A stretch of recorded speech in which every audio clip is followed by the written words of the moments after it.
அஸ்ஸலாமு அலைக்கும். உன் மகிழ்வுக்காக கரிசனை காட்டுபவருக்கு உன் அன்பை கொடு.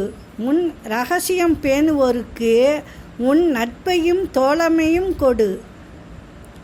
பிறரை விட உன்னை முற்படுத்தியோருக்கு உன் நேரத்தை கொடு. உன்னை புறக்கணிப்போருக்கு உன் புறமுதுகையே காட்டு. உன் பலவீனத்தை தேடி திரிவோருக்கு உன் பலத்தை காட்டு. நீ இன்றி வாழ முடியாதவருக்கு உன் உள்ளத்தை அள்ளிக்கொடு.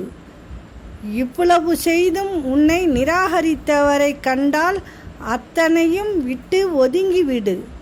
பக்குவம் என்பது நமக்கு யார் என்ன துரோகம் செய்தாலும், யார் எந்த மாதிரி வலியை கொடுத்தாலும் அந்த தவறை அவர்களுக்கு திரும்ப செய்யாமல் அவர்களுக்கு பதில் சொல்லும் பொறுப்பை காலத்திடம் ஒப்படைத்துவிடு. ஏனென்றால் காலத்தை விட நல்ல தீர்ப்பை வழங்க வேறு யாராலும் முடியாது. அஸ்ஸலாமு அலைக்கும்.